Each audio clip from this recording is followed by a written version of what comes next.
com o Senhor Jesus Cristo.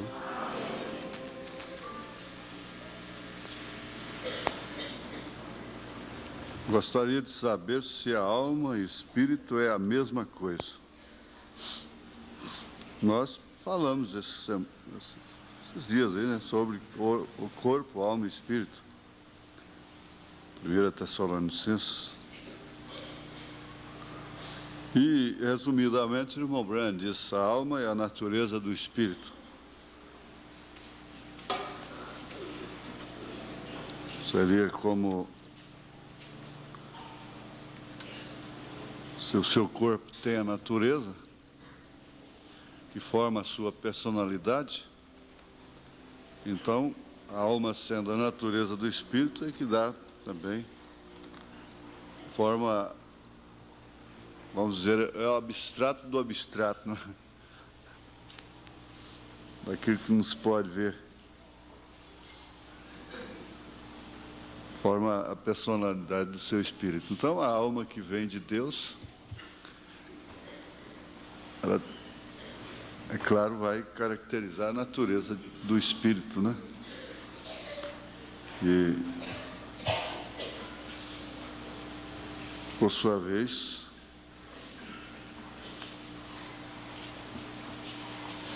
é o penhor da vida, né? Sem o espírito, diz Tiago, que o corpo está morto. Eu não sou muito conhecedor desse assunto, né? Ele é muito teológico. O irmão Branham falou muito pouco sobre isso. Mas é o suficiente, né? Agora, gostaria de saber sobre signos. Se existe alguma verdade, o que tem a ver signos, astros, com nós, seres humanos, se provisões ou previsões de astrólogos diz alguma verdade. Olha, o irmão Branham disse que o zodíaco é uma Bíblia, né? Sem dúvida alguma. São 3 Bíblias, a natureza aqui embaixo, né? A Bíblia Sagrada e o zodíaco. Mas como existem intérpretes da Bíblia aos montões, né, e pervertem a Bíblia, então existem intérpretes aos montões da astrologia, dos astros, né? É a mesma coisa. Agora, há sempre demonologia mesmo, irmão Branham diz que existe o falso do falso até, né? Tem aquele que é realmente, tem o dom e é realmente um feiticeiro, mas tem aquele que imita o feiticeiro, ele é falso. Quer dizer, como feiticeiro real, que tem o dom mesmo, ele não é falso, ele é um verdadeiro feiticeiro. Agora, o verdadeiro feiticeiro tem também os seus imitadores, seus falsos, né? E, sendo assim, todas as Bíblias estão sendo pervertidas na natureza, através do híbrido, do trator, do fogo e tanta coisa, e agrotóxico, né? Pervertendo a natureza em todos os seus sentidos. E os astros viraram motivo de ganho também, né? Como a Bíblia. Agora, para nós, teve ocasião, o irmão Branham, ninguém melhor que ele, poderia tratar das pessoas através dos signos. Inclusive, tem uma referência que ele diz: eu tinha que olhar o signo daquela irmã para depois orientá-la, né?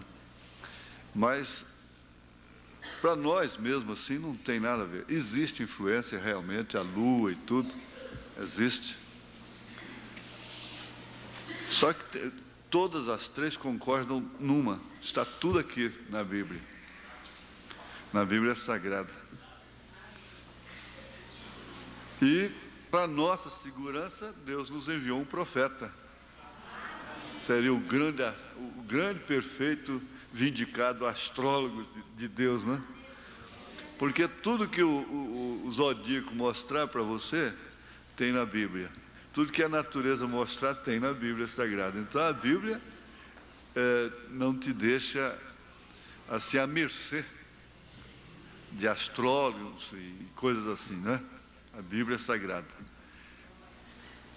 Tudo está resumido aqui. Está esclarecido e revelado, né? Principalmente para nós que temos o profeta. Sabendo que existem influências, fases, o signo existe. Eu tenho uma completa,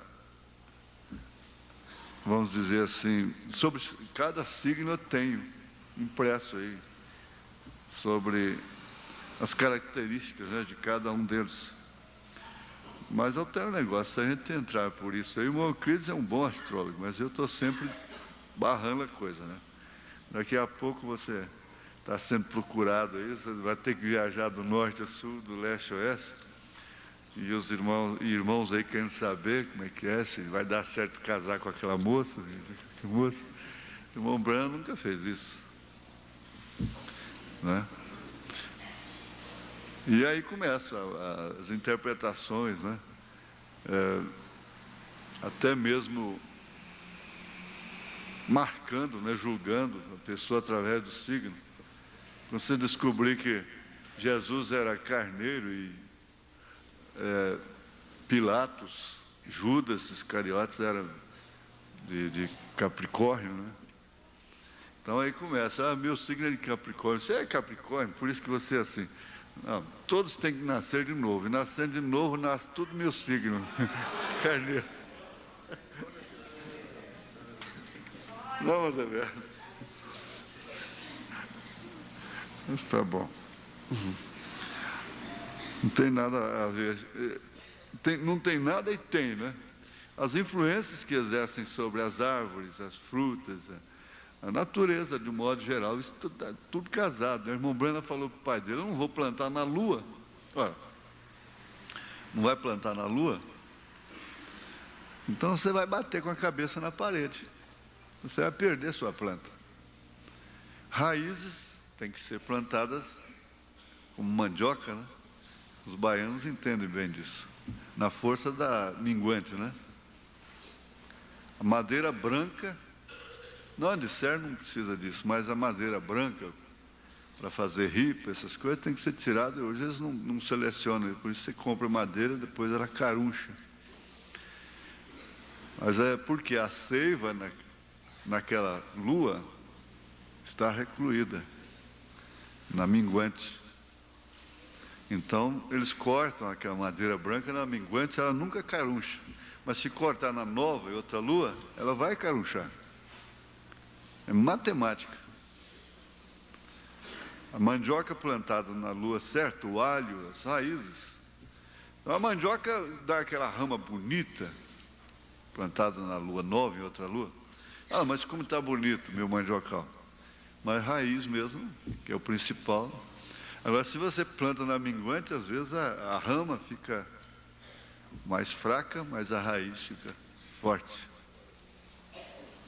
Então é um casamento, né? Dessas três Bíblias. Consciente ou inconscientemente, isso está operando. Por isso que o irmão Branham diz que todo tanto que a pessoa, o jovem ora, é pouco em relação ao casamento. E a pessoa deveria só se casar se fosse morrer por causa da outra. Não desse conta de viver sem ela. Mas só essa mania apenas não deveria casar, não. Porque essas coisas têm influência, não resta dúvida. A mulher, sem saber de nada de genética, ela concebe. E ela não conhece nada, ninguém tem que explicar aquilo para ela, ela concebe. É uma lei natural. Então, os lavradores, o tempo que o homem do campo era do campo, porque hoje os fazendeiros tudo é de bota branca, né? Bota branca, está tudo de jaleco branco. Você tem que botar chapéu branco, jaleco branco, bota branca, calça branca, porque é tudo médico. os fazendeiros de hoje.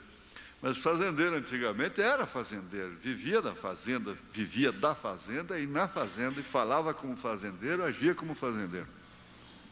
Esse é diferente, esse é o original.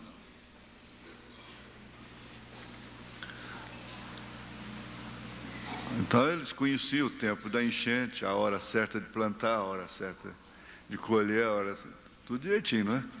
Porque viviam em contato ali, vinha dos avós, as experiências e coisas assim. Conta-se fato real, né? Que 2 geólogos chegaram numa fazenda de uma viúva e os solos rachando mamona, como eles dizem, né? E a mamona, ela racha e espirra com sol quente. Ela está seca, né? Então o sol rachando mamona. E eles estão lá fazendo um serviço de medição, não sei se uma estrada que ia passar lá perto, qualquer coisa.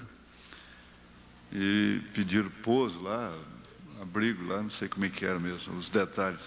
Eu sei que ali pelas 2 horas estava secando arroz, muito arroz. Eles secavam arroz no couro de gado. Couro de gado. Otávio se lembra disso. Então, mas por quê? Não, isso é mais de 15 anos atrás só.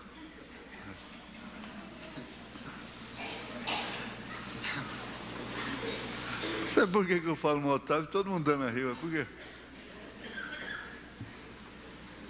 O Otávio honrou a sua mãe e seu pai, por isso ele alcançou muitos anos de vida. Longevidade, né? Se quer viver também, aí 100 e poucos anos, é só honrar o pai e a mãe. De repente o jumento, saiu gritando para lá, berrando, uivando, né? A viúva saiu na janela assim, olhou para cima, para um lado e para o outro, gritou os operários, os funcionários dela, os agregados, recolhe arroz que vai chover. Aí um doutor daquele olhou para o outro e falou, está doido, vai chover, né? Olhar também para cima, para baixo, não tinha nada a ver, né? Daí a pouco, eles acabaram de recolher o arroz. Mas foi um toró d'água daqueles. Então um ficou assim, olhando para o outro, sem graça, né? Tem sim, muito a ver. São 3 Bíblias. Isaías disse, o boi conhece o seu possuidor, o jumento conhece a sua manjedoura. Eu li isso, que esse Richard, Scala Richard, um cientista que deu o seu próprio nome, porque ele descobre, né?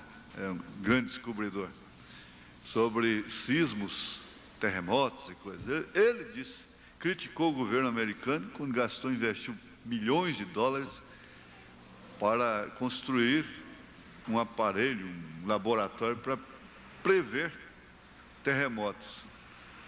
Ele disse, isso é um gasto inoperante, é um desperdício, isso não vai resolver o problema. O único meio de prever terremotos é olhar o comportamento das aves e dos animais.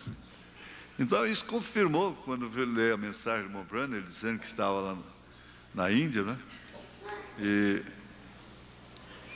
os passarinhos saíram das brechas, porque as muralhas lá são de pedra, as cercas, e eles fazem ninhos ali, então eles saíram.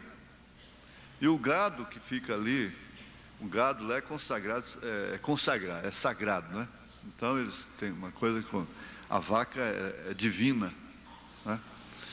Então estão morrendo de fome e não podem matar uma vaca. A vaca entra na casa, tem que deixar comer roupa, tem que fazer o que ela quiser. Não pode bater em vaca, nem tocar vaca, porque vaca é sagrada. E o gado ali, ao redor da cerca, se ajuntou todo no meio do campo, tudo junto. De repente veio um terremoto. E o homem não ficou sabendo, mas os passarinhos, as vacas ficaram sabendo. Então, existe realmente. E há muito choque de natureza entre casais. Realmente existe. e coisas assim. Essa questão do 7 da vida aí, isso é perfeito. Isso é só observar que as pessoas têm os seus 7, né? Uns são mais marcantes, né? Mais com vindicações especiais, outros menos, mas todos têm os seus 7, né? De 7 em 7, 7. E quando chega o 8 vezes 7, segura o pé. O Nis pode pregar os botões do paletó, né? Deixar pregadinho, que é perigoso precisar abotoar. Eles dizem assim, né? Então, irmã ou irmão, existe sim. Eu quero que fique bem claro o seguinte, que como há falsos intérpretes e muita especulação do livro, Bíblia, há também do zodíaco. Existem os verdadeiros. Agora, a noiva, a igreja de Cristo, não se dirige por isso. Por quê? Tudo está aqui. Os céus proclamam a glória de Deus, o firmamento anuncia a obra de suas mãos. E cada passo na hora certa ali, ó, cada movimento de Israel, tudo era confirmado também pelos astros, né?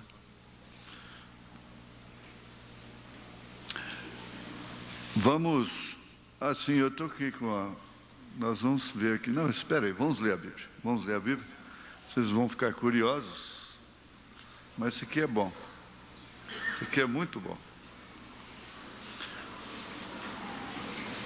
Salmo 73, não é?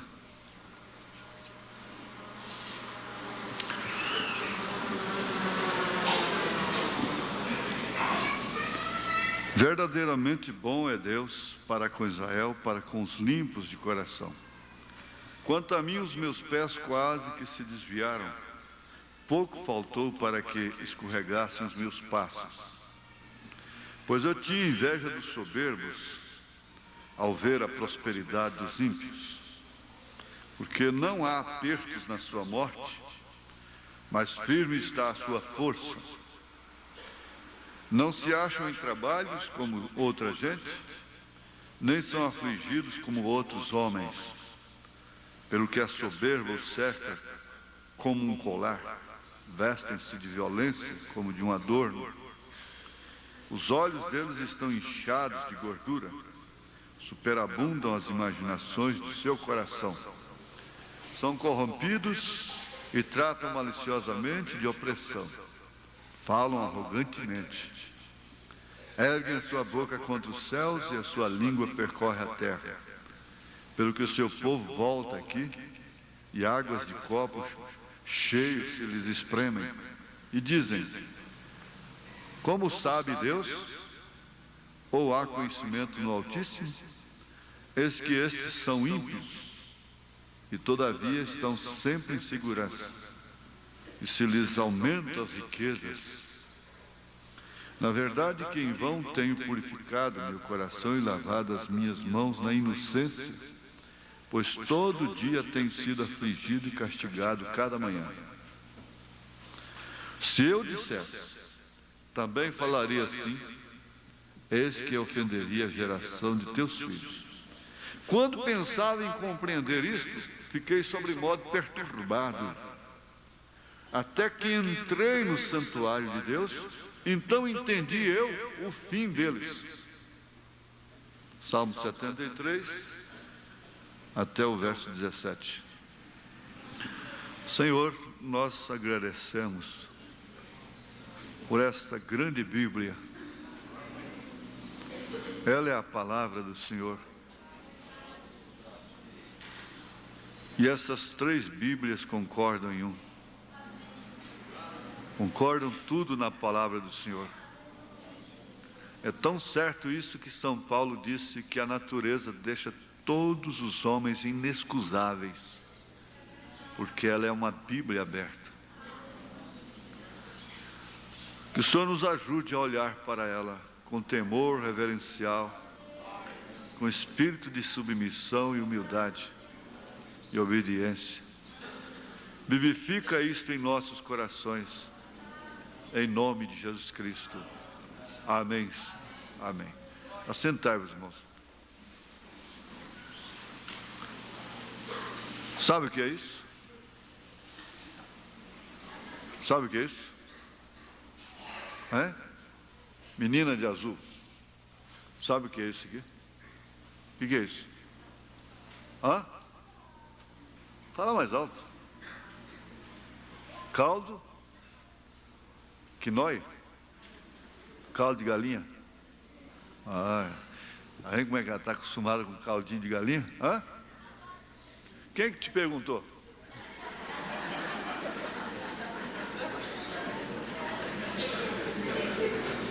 Ah, bandidinho. Isso aqui não é caldo de galinha, não. Eu não traria essa química para aqui.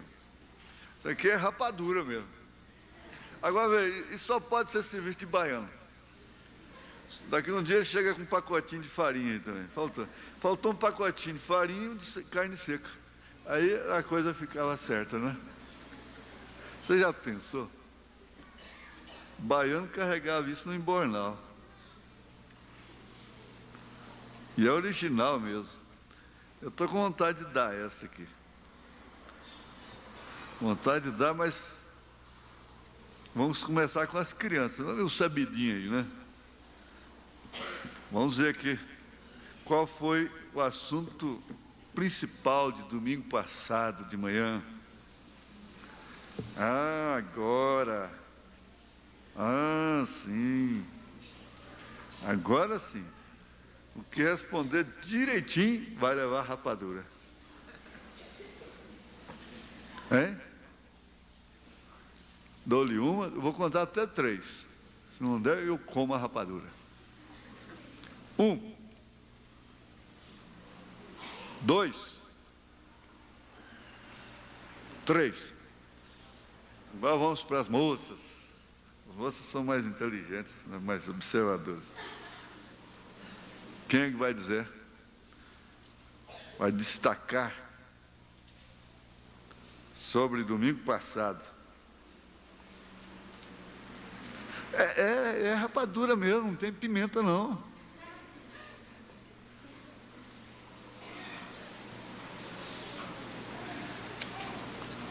Ninguém.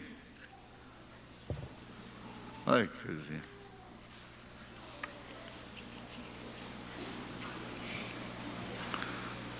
Mas é bonitinho, não é? Hã? Fala mais forte.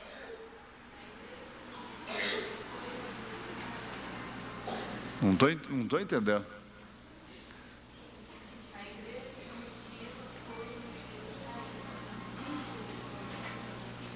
Começou bem, viu? Está quase levando a rapadura, tá vendo? Na primeira era, a igreja já era uma mulher caída. Aliás, isso aí é o fundamento, né? É o fundamento. Tem mais alguma coisinha? Possa lembrar? Em sequência, é isso? Não, deixa só ela agora, porque ela começou.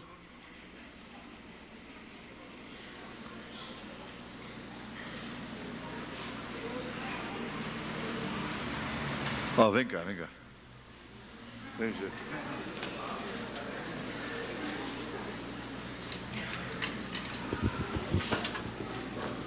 Faz favor. Vamos, isso é bom. Vocês pensam que isso é brincadeira, mas não é não. Isso é escola mesmo. Como é o segundo tópico? Deus não abre mão de suas exigências. Olha, fundamental. Quer dizer, Deus não abre mão de suas exigências. E o que a igreja fez em relação às exigências de Deus?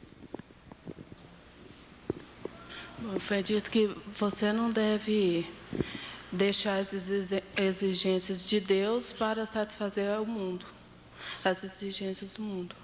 Isso aqui, Deus não muda mesmo as suas exigências. As nossas explicações não resolvem, as justificativas. Tá bom, leva a rapadura.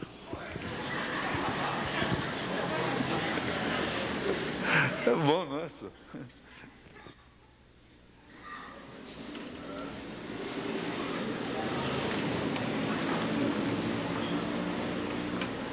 Cuidado. Quando alguma irmã estiver com desejo de comer rapadura, aí você vai ter que partir com ela. É igual o irmãozinho, né? Minha mulher só deseja comer essas coisas boas, né? Frango com galinha, arroz com galinha. Ela só não deseja lavar uma mala de roupa. Essas coisas que ela deseja, eu também desejo. Mas está bom. Glória a Deus. Irmão Zé Berto, comenta um pouquinho aqui sobre isso para nós. Você quer... Hã? Não, mas o seu PhD, o seu QI é muito forte. Hã? O que é isso? A primeira era, a igreja já era uma mulher caída. Deus não relaxa suas exigências. Eu sei que só, quando destampa esse balde aí, só sai coisa boa. Deus não abre mão de suas exigências, né? E na primeira era, houve assim a igreja que não era a igreja primitiva, não era aquele grupo pertencente ao Senhor, eles aceitaram, abriram mão das exigências de Deus. Mas aquele grupo que pertencia à igreja noiva, continuou guardando no coração as exigências de Deus. O que mais? Só. Deus abençoe, irmão. Eu quero ampliar um pouquinho. Isso. Ninguém melhor do que uma própria irmã, né? Uma moça. Por favor, uma moça, vem cá. Uma moça. Vamos, depressa. Meu Jesus, depressa. Vem cá. Isso.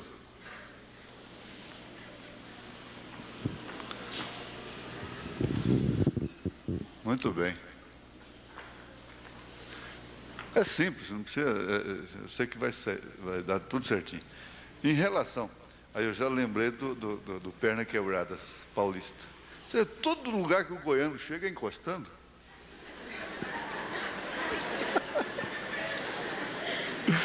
Mas o irmão Norival estava falando para mim.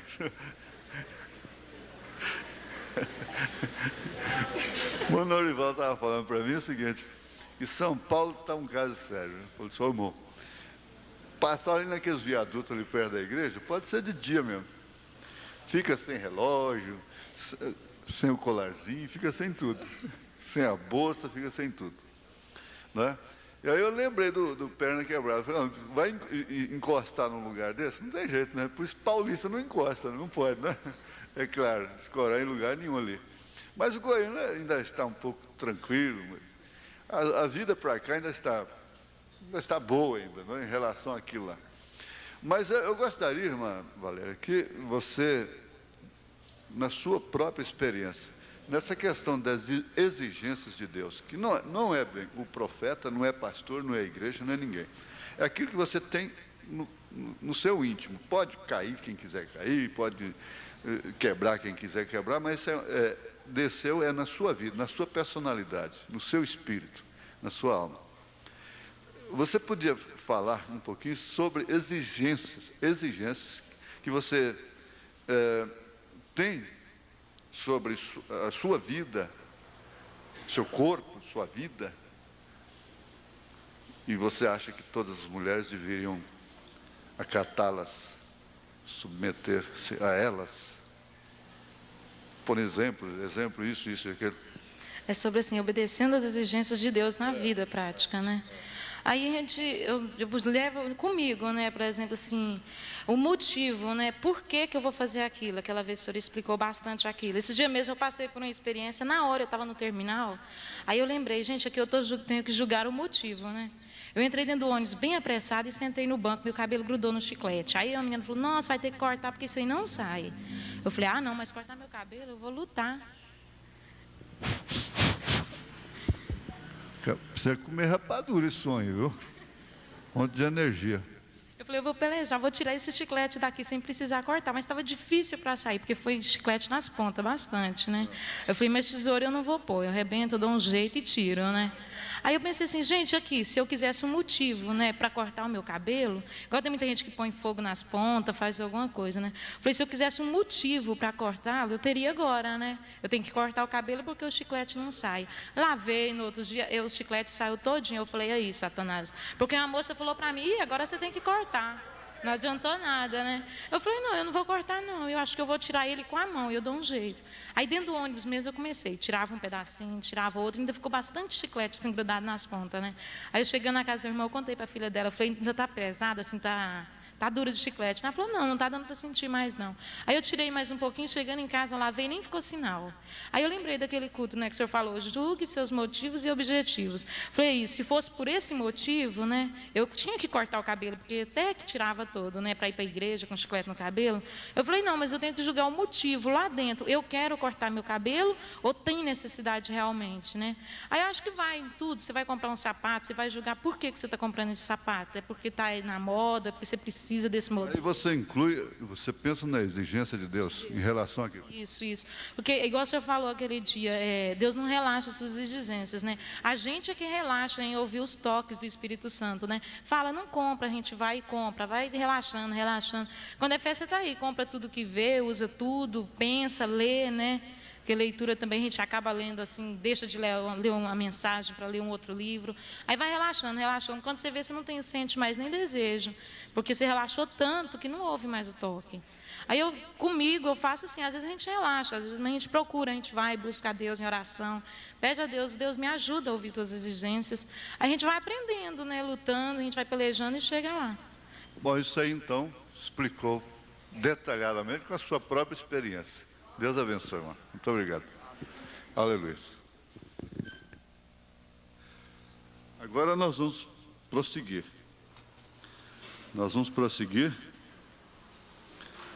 Que exatamente por causa disto, a gente vai notar uma coisa interessante. Na vida natural, qualquer coisa serve de motivo. Qualquer defeitinho do carro serve para motivo para trocar o carro quando quer. Qualquer motivo serve para largar da mulher serve para largar do marido. Serve para comprar, vender, para fazer isso, fazer aquilo, porque tudo é motivo, é justificativo, é razão. Então, os mínimos toques, não é? Exteriores, naturais, a gente passa a obedecer. Foi o que ela disse aí em poucas palavras, não é? E vai, como o irmão Brana disse, não são as coisas grandes que vão estragar a sua condição espiritual, são as pequenas. Salomão disse que as raposas pequenas é que estragavam as vinhas, porque os donos das vinhas faziam cercas, na verdade, mas pensando só em raposa grande, adulta.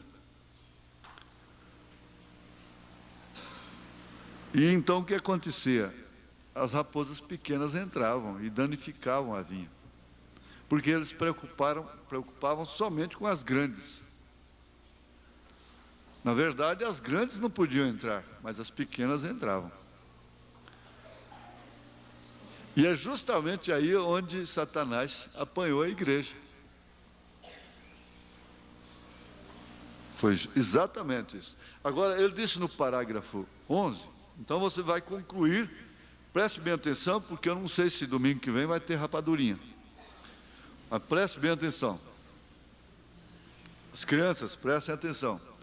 Então, por relaxar, para começar, Éfeso já quer dizer relaxado.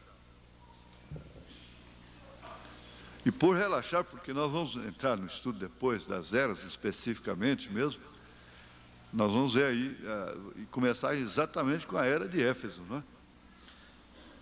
A morte, então, havia entrado. Exatamente o que a serpente fez lá no deserto, lá no Éden, com a Eva. Foi uma coisinha só e pronto. Não precisava mais do que aquilo. E ele disse, você não tem que atirar para cá, quando o alvo está aqui, atirar para cá para errar o alvo. Você tem que abaixar para a esquerda, ou para a direita, para cima, ou para baixo, apenas milímetros aqui. Quando a bala chega lá, já está fora do alvo. Você pensa, não, mas está na direção. Estando na direção, está tudo bem. Mas vai sair fora do alvo. Engraçado que o irmão Branham disse isso aí. E, na verdade, pecado significa errar o alvo.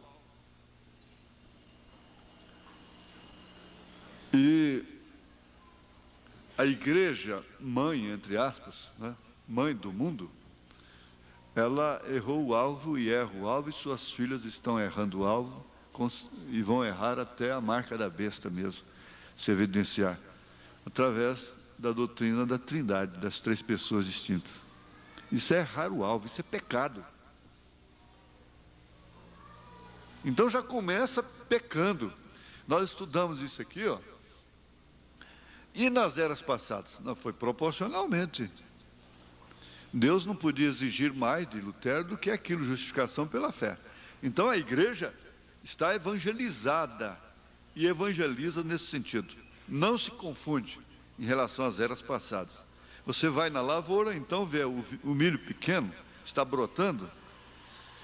Você não vai esperar ele espiga dali, é claro. Mas vai tempo, o tempo exato, preciso, cresce, aquilo vai crescendo, de repente vem a boneca, né? E daí a pouco aquilo está tudo seco, mas a vida está lá na espiga. Ora, o lavrador não esperava e não podia tirar daquele sistema uma espiga antes que aquilo acontecesse, através do tempo. É uma lavoura, exatamente uma lavoura. Aí está a Bíblia na natureza, a revelação.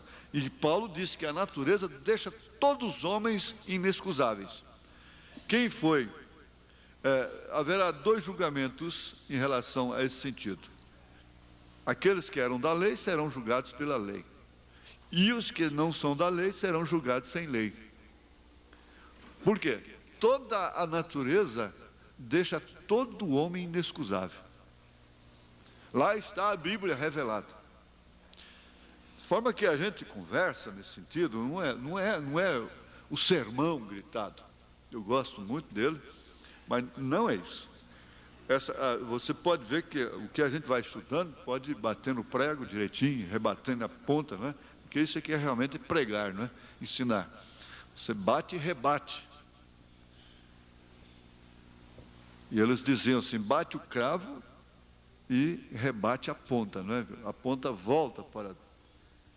Agora, exatamente por causa disso aí, dessas pequenas coisas, como Eva foi tirada da palavra, isso implica a parte doutrinária de uma maneira como base mesmo.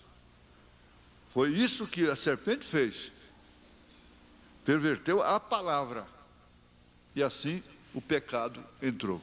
Agora, ele disse a Eva, considerando a igreja primitiva como a Eva, segunda Eva, ele disse, ela caiu.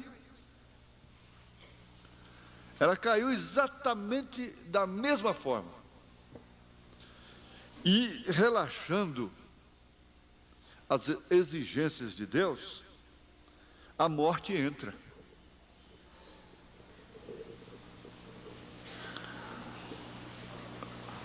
A gente vê certas coisas, você cai num desespero terrível. Porque você não consegue, parece que perde a noção do que é opróbrio, O opróbrio nós vimos aí na mensagem amnésia. Aquele velho, representando a lei, pai daquela mulher, lá no fim, enfrentou aquele triste drama lá no fim. Ele não teve amnésia, ele não relaxou, ele sabia o que significava aquele opróbrio na família. Tanto que ele estava orando a Deus para que o marido dela não poupasse a sua vida, porque ele tinha que matá-la. Ele era um preso político, e quando ele estava preso, ela o traiu escandalosamente. A irmã dela não quis aquela moeda de ouro, que eu disse é preço de pecado.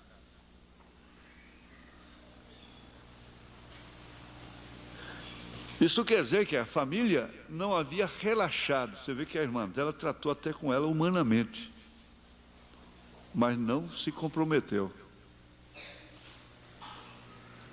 Porque às vezes você vê assim, passa por cima, mas aquilo é uma mensagem tremenda. Aquela mensagem da tentação, se as mulheres pararam um pouquinho para refletir um pouco naquilo lá, essa moça inocente aí, ela cairia num desespero. Cairia num desespero tremendo. Porque lei é lei. Deus não relaxa as suas exigências. Agora, Ele proveu. A graça não quer dizer que a lei foi abolida. Ela foi abolida em suas ordenanças. Mas ela não, ela é imutável. O irmão Branham diz isso, ela é imutável.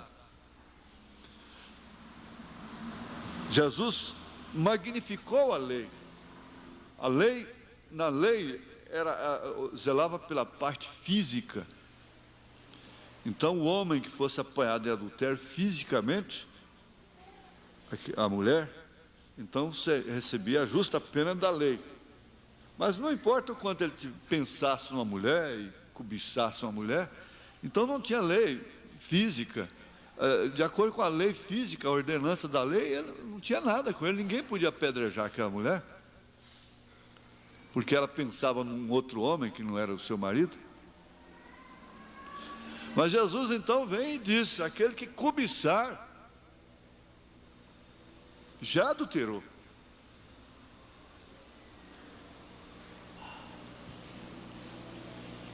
Então seria melhor, hoje seria melhor que fosse na lei, né? Fosse na lei. Seria melhor, né? Para a maioria da humanidade, praticamente, nesse sentido, nesse quadrinho aí só, né?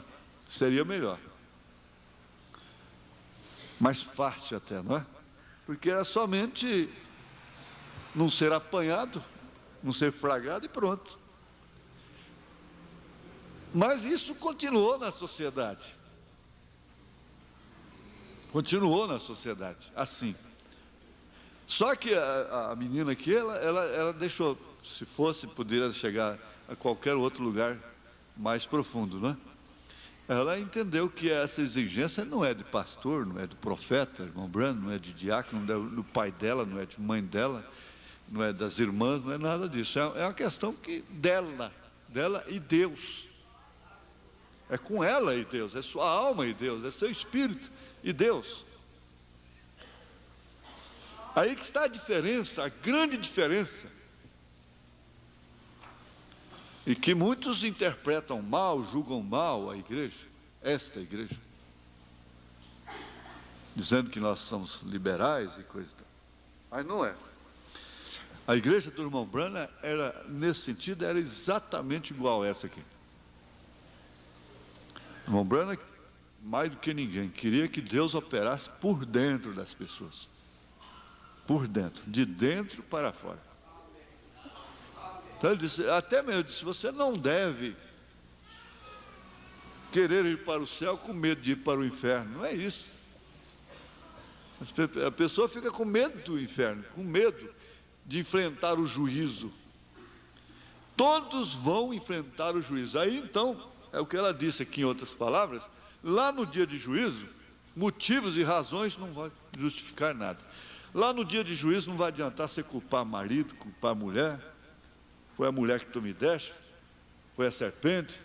Foi quem foi? Fosse quem fosse. A sentença virá, como veio lá no Éden. Não adianta você jogar a culpa em mim, no diácono, na igreja, na irmã. Lá no dia de juízo, não. Então, a morte havia entrado e quem percebeu? Paulo já tinha profetizado isso, que assim que ele partisse, o desespero dele, qual é que é? Parece que é Atos dos Apóstolos 20, não é? Eu não sei citar de cor. Eu até acho mais recomendável assim também. Ele diz assim, vamos ler o trecho todo de 24, versículo 24, capítulo 20 de Atos dos Apóstolos, a partir do verso 24, que eu gosto muito desse trecho aqui. Mas em nada tenho a minha vida por preciosa, contanto que cumpra com alegria a minha carreira. Semblante cair, pela pobre vítima aí do destino, né? Não, que cumpra com alegria a minha carreira e o ministério que recebi do Senhor Jesus para dar testemunho do Evangelho da graça de Deus. E agora, na verdade, sei que todos vós, por quem passei pregando o reino de Deus, não vereis mais o meu rosto. Portanto, no dia de hoje, vos protesto que estou limpo do sangue de todos, porque nunca deixei de vos anunciar todo o conselho de Deus. Olhai por vós e por todo o rebanho sobre que o Espírito Santo vos constituiu bispos, para apacentar-lhes a igreja de Deus que ele resgatou com seu próprio sangue. Então o sangue de Jesus Cristo era o sangue de Deus. Porque eu sei isto, que depois da minha partida entrarão no meio de vós lobos cruéis que não perdoarão ao rebanho. E que dentre vós mesmos se levantarão homens que farão coisas perversas para atraírem os discípulos após si. Portanto, vigiai, lembrando-vos que durante 3 anos não cessei noite e dia de demonstrar com lágrimas a cada um de vós. Então ele já sabia que isso aconteceria na primeira era. Veja o que ele disse aos Gálatas, à igreja da Galácia. Espera aí, você gosta de escola dominical, não gosta? Isso, você veio para a escola dominical, não veio para dormir. Você veio para a escola dominical, não é verdade? Então vamos para Gálatas, aos Gálatas. Aos Gálatas é logo, primeira carta depois dos Coríntios, né?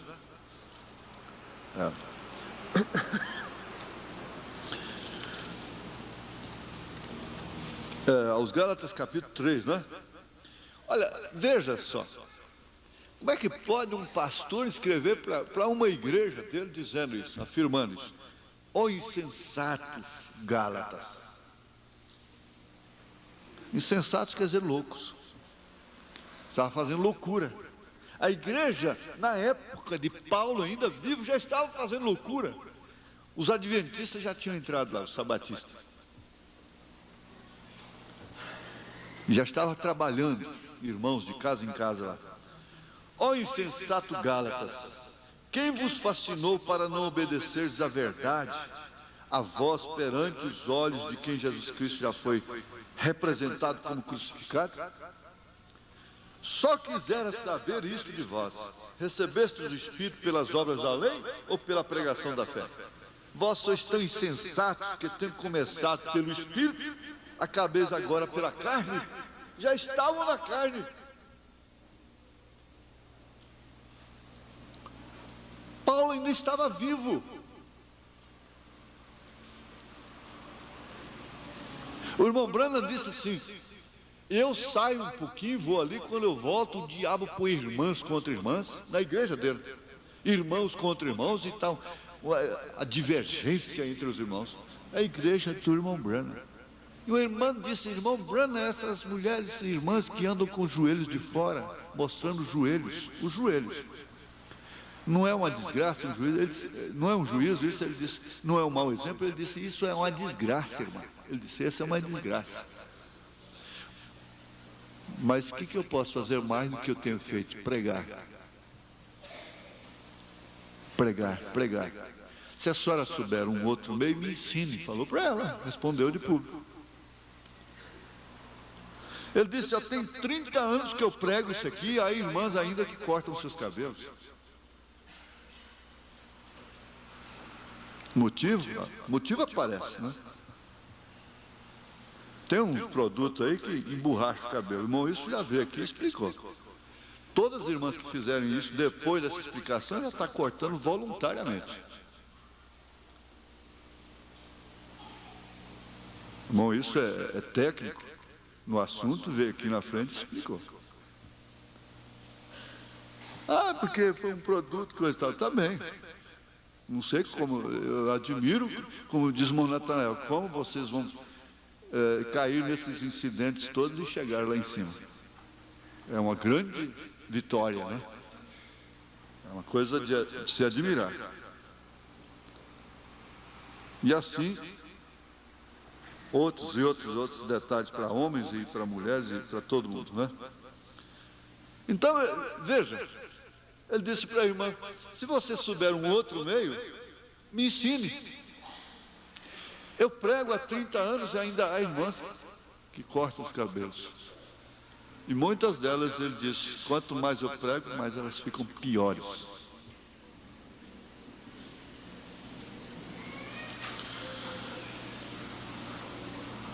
Ele disse, sois vós tão insensatos que, tendo começado pelo Espírito, acabeis agora pela carne? Será em vão que tenha padecido tanto, se é que isso também foi em vão? Aquele, pois, que vos dá o Espírito e que obra maravilhas entre vós, falo pelas obras da lei ou pela pregação da fé. Assim como Abraão creu em Deus e se lhe foi imputado como justiça, sabei, pois, que os que são da fé são filhos de Abraão.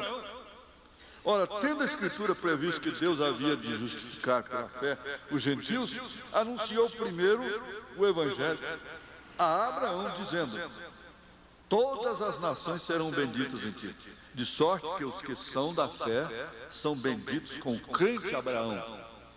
Todos aqueles, pois, que são das obras da lei, estão debaixo da maldição, porque está escrito, maldito todo aquele que não permanecer em todas as coisas que estão escritas no livro da lei para fazê-las. Eu não vou ler o capítulo todo, você pode ler isso em casa. Ele disse, eu admiro que tão logo vocês já começassem a desviarem daquilo que eu vos ensinei. Ainda, veja lá em 1 Coríntios 3 ou 6? 3. É 3. E eu, irmãos, não vos pude falar como a espirituais, mas como a carnais, como a meninos em Cristo. Com leite vos criei e não com manjar, porque ainda não podíeis, nem tampouco ainda agora podeis, porque ainda sois carnais. Como é que você poderia julgar a Paulo, um pastor daquele, apóstolo, sem semelhança, um homem que ninguém, diz o profeta, ninguém imita Paulo?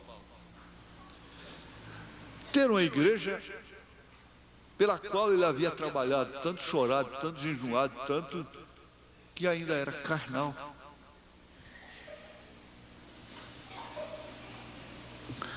Então, é onde a gente cai em certo desespero, que ninguém pode entender, não adianta você querer explicar. Disse, a igreja prospera e o Espírito Santo sai dela. O homem prospera, dificilmente ele não arranja outra mulher. A mulher dele fica feia, fica acabada, fica enrugada, já não serve mais. O homem prospera e acaba o tempo dele.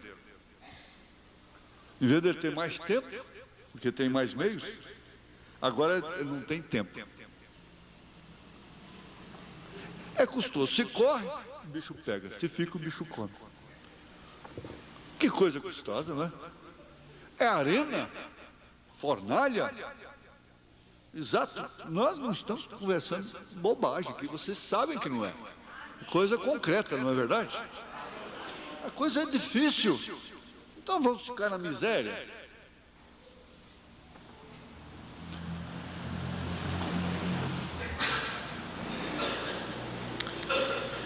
A morte havia entrado. Exatamente, veja como Israel vinha tão tremendamente já sob Josué, vitorioso, sobre Jericó, aquela vitória sobre Jericó. Irmãos, irmãs, o quadro do deserto, com razão, irmão Brana ali, o Êxodo, faz 3 vezes por semana.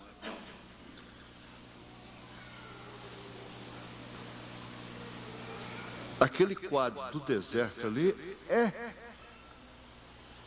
é a sombra real da nossa vida aqui.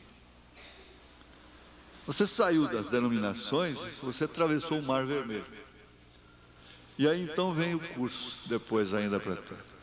E vitórias e derrotas, e uns caem, uns saem da comunhão, por isso e por aquilo, escandaliza com o pastor, escandaliza com o diácono, escandaliza com isso, escandaliza com aquilo, vai embora. E murmura, e morre espiritualmente, morre fisicamente, e só mergulha no inferno, no abismo, amarra a pedra no pescoço, pula no mar, e essa coisa era toda. Agora, veja que tremenda vitória foi a de Jericó. Será que nós já passamos por lá? Você já passou pessoalmente? As muralhas foram derrubadas sob toque de corneta. As cornetas eram feitas de chifres de carneiro. E os sacerdotes, então, por ordem de Josué, na hora certa, ao tocarem aquilo, as muralhas podiam viajar 2 carruagens paralelas naquelas muralhas. Faziam casa em cima delas, como a casa de Raabe era em cima da muralha. Derrubou tudo sob toque da corneta. Mas havia uma ordem, uma exigência de Deus que ninguém tem que pedir explicação. E depois você tem que explicar lá no escritório, você tem que desfazer coisas que o Espírito fala. O marido tem que relaxar, uma direção que Deus deu, a mãe tem que relaxar, e assim por diante. Ora, a exigência de Deus era essa: que ninguém pegasse o opróbrio, pegasse, como é que falava? Despojo. Mas Acã viu lá a capa babilônica, as moedas, a cunha de ouro, cunha, né, que racha, a divisão, essa coisa toda ele viu. Seus olhos, então, foram atraídos pela concupiscência, né? Então, a concupiscência dos olhos, a soberba da vida, estava lá. E ele pega e põe aquilo, apanha aquilo e esconde dentro de casa. Para onde é que foi? Para onde é que vai? Onde você pecar, você vai levar aquilo para casa. Você está levando aquilo para casa quando você volta para casa. Não é verdade? E leva a coisa para dentro de casa. A mulher leva o opróbrio para dentro de casa. O homem leva o opróbrio para dentro de casa.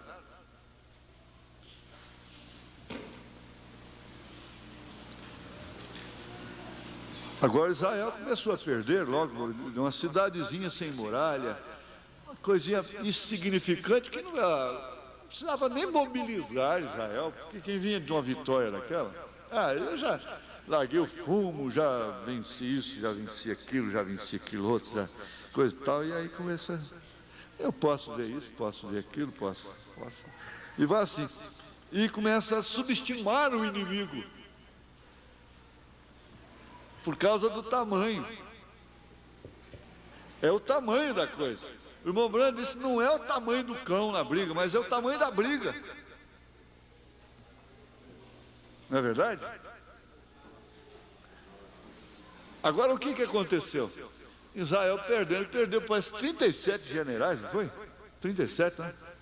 O mundo divino é bom para guardar isso. 37, né? Ou 38, por aí. Generais. Na cidade de Ai, que foi o próximo tropeço depois de Jericó. Mas quem passou por Jericó é igual um time de futebol aí que ganha de um time muito forte e depois vai jogar com um time sem expressão e relaxa a coisa. E por fim o negócio da zebra. Começou assim. A arrogância, o papo cheio, né? E foi assim. Mas tinha que haver uma causa. E Deus então, Josué, rapa a cabeça, rola na cinza, jejum e está rolando para lá e para cá. Deus, o que é isso? Não adianta se fazer isso não. Israel pecou. Vai ver? A coisa estava lá dentro da tenda de Acã.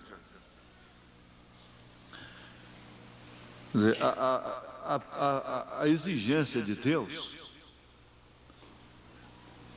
não valeu nada para ele. Não valeu nada para ele. Por isso é que até discutir entre ministros e coisas assim, é uma coisa que não tem discussão. Eu digo, olha, comprar e vender dia domingo, primeiro dia da semana, é preciso ser muita circunstância, né? Muito circunstancial mesmo. Agora você quer, por qualquer motivo, você vai ter razão para isso. E eu não quero, longe de mim, causar peso sobre quem quer que seja, famílias. Mais do que nunca eu estou consciente do que significa isto. Pôr o pão sobre a mesa. Então não são as pessoas que criticam, que censuram, que vão botar o pão sobre a mesa da pessoa. Ela que sabe por que ela está trabalhando. Mas o pastor tem a obrigação de dizer o que o irmão Brana disse a respeito disso. Ele disse, eu não quero no primeiro dia da semana, no domingo, aquilo que Deus não me deu durante a semana. E ele repreendeu uma irmã que estava passando roupa no dia domingo. Ele repreendeu pessoalmente. Então não é uma exigência minha, mas é dever, de vez em quando, a gente mostrar isso para a igreja. Ora, se eu posso fazer aquilo durante a semana, mas não posso porque motivo eu tenho, né? Agora, tudo depende de querer. Você começa a chegar atrasado na igreja, primeiro domingo, primeiro dia. Aí, então, todos os dias vai aparecer um motivo. Aí depois você vai faltar culto, vai haver motivo. Basta você começar com o primeiro. Logo já vem motivos em cima de motivos. É assim por diante. Agora, a morte havia entrado, isso já foi ilustrado, foi exemplificado de uma maneira muito clara. A morte havia entrado e o desespero da pessoa que vê as coisas é isso. Você vê a morte entrando claramente dentro de sua casa e você não sabe o que faz. Vê a morte entrando na igreja, não pode fazer nada. O opróbrio entra de várias maneiras. O dinheiro da igreja mal distribuído, mal aplicado é um opróbrio. Então nós estamos deslizando em cima de gelo. profeta diz isso. E lá no gelo, nós vamos ver essa imagem de uma maneira mais clara, que eu já tenho uma do jeitinho que o irmão Branham fala. Então você vai deslizando aí, pode até automóvel em cima daquilo, mas corre o risco de ter só uma casquinha fina daquele gelo, afunda. Por cima está tudo igual, mas por baixo tem um pedaço ali daquele congelado ali que é só uma casquinha. Então você vem deslizando, cai ali. Ele disse que isso é como deslizar sobre o gelo. E se a gente tiver que conduzir, fazer uma reavaliação e começar tudo de novo,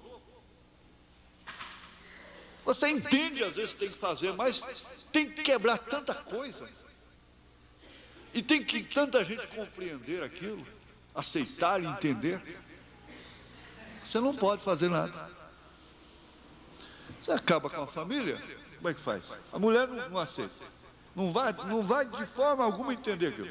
Ora, botar um filho para fora de casa, de que forma? Não com aquela legalismo, aquela estupidez, aquela ignorância. Mas depois de oferecer graça e tudo, aquele rapaz, aquele pastor, disse, não, ele não vai entrar na minha casa, não. Por que ele tem que comer do pão, usufruir de tudo aqui? Ele sabe de onde vem o meu dinheiro? Sabe? E aquele rapaz adoeceu gravemente, foi para o hospital, e ele não foi, o pai não foi lá visitar o filho, nem visitar sequer. Onde é que estava essa mãe? De que forma que essa mãe teria que ficar? Ela é mãe. Não foi você que teve a dor de parto? Você não gosta dele? E assim começam as alegações. Mas um dia, o pai estava pregando na igreja e ele entrou arrastando. Ele fugiu do hospital, tomou um táxi arrastando no chão, entrou no corredor arrastando, foi no altar, chorando, arrependido, e lá então ele foi curado.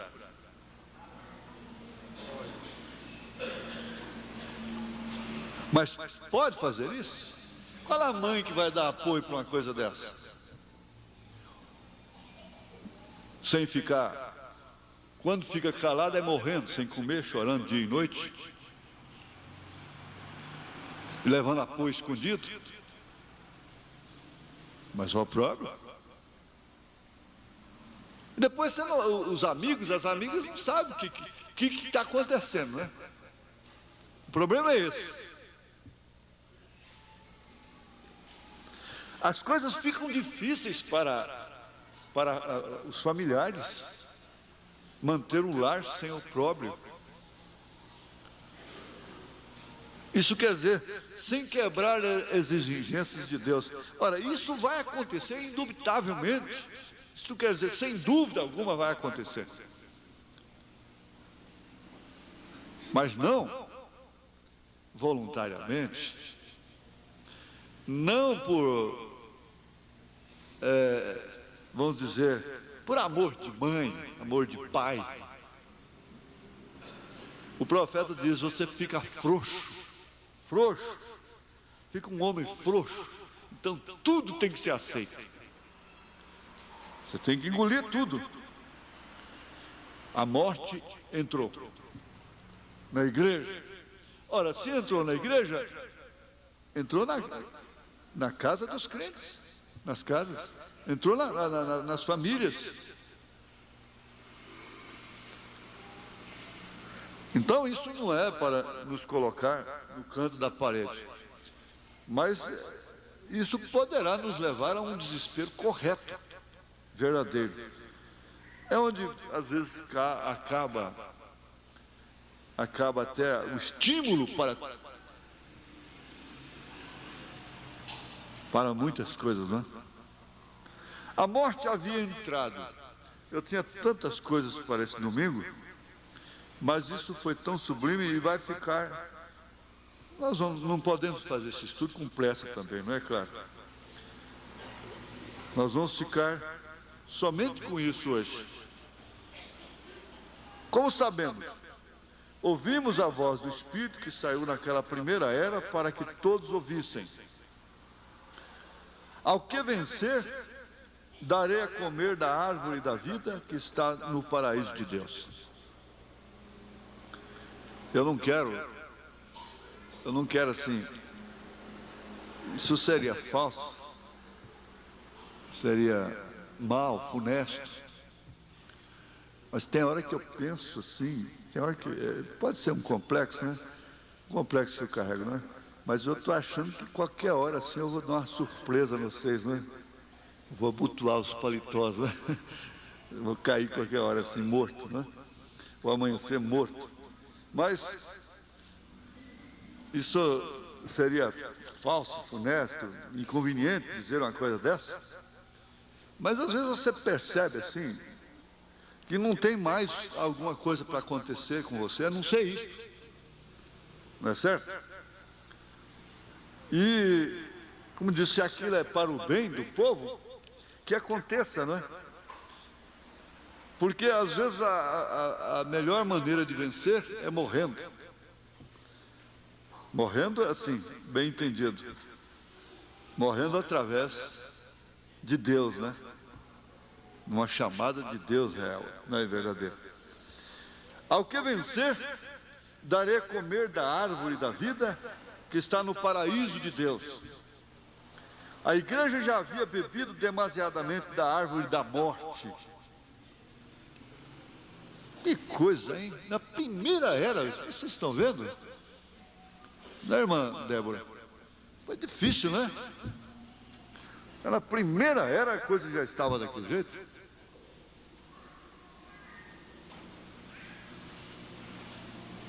A igreja já havia bebido demasiadamente da árvore da morte, ou a falsa vinha denominacional, cujo fim é o lago de fogo. Porém, agora já não há querubins. Olha, isso aqui não pode ser lido apenas. Então, fica assim. Vocês vão anotar e domingo que vem nós vamos reativar isso. Porém, agora já não há querubins com espadas inflamadas para guardar a árvore da vida. O que é que o irmão Branham está fazendo menção aqui? De que ele está se referindo aqui? Ele está se referindo ao quê? Agora já não há mais querubins com espadas nas mãos, inflamadas, para guardar a árvore da vida. Está se referindo a quê? Ao Éden, o jardim, certo? Então agora não há mais querubins. O que há então? Deus agora não se aparta do meio da igreja. É Ele próprio que está guardando esse jardim, essa vinha. Deus agora não se aparta do meio da igreja como Ele apartou-se do Éden. Não. Oh, não. Ele estará no meio de sua igreja até a era final. E até aquele tempo, Ele chama todos. Então fica aqui, irmãos, para domingo próximo. O pastor Elias vai terminar para nós, não é? E à tarde, se Deus quiser, a gente está aqui. Não dá para entrar aqui não, mas fica guardadinho, né? Deus abençoe. Vamos colocar de pé? Senhor nosso Deus, mais uma vez temos ouvido a Tua palavra, Senhor. Não estamos diante de uma estátua, diante de um credo. A Tua palavra, Senhor, tem sido falada, Senhor, mais uma vez no nosso meio. Senhor, não existe corrente, guindaste, nada no mundo mais forte do que a Tua palavra. Ela pode nos arrancar, Senhor, arrancar qualquer pessoa, qualquer ser humano, Senhor, de qualquer situação. Ó Deus, por isso nós estamos felizes, Senhor, da onde Tua palavra tem nos arrancado, tem nos trazido, Senhor. Estamos aqui agora, Senhor, assentados em lugares celestiais, crendo nessas coisas, Senhor, que o Senhor está no nosso meio, o Senhor está no meio desta igreja. Tudo é possível para nós, podemos vencer todas as coisas, como Paulo disse, posso todas as coisas naquele que me fortalece. Senhor, confirma a Tua bênção em cada coração, através da Tua palavra, repreendendo as enfermidades, curando os enfermos. Ó Deus, como é maravilhoso o Seu estar debaixo da Tua misericórdia. Podemos crer em todas essas bênçãos. No nome de Jesus nós agradecemos. Amém, Senhor. Amém. Cumprimente um outro. Volte para casa crendo na palavra de Deus, no poder de Deus.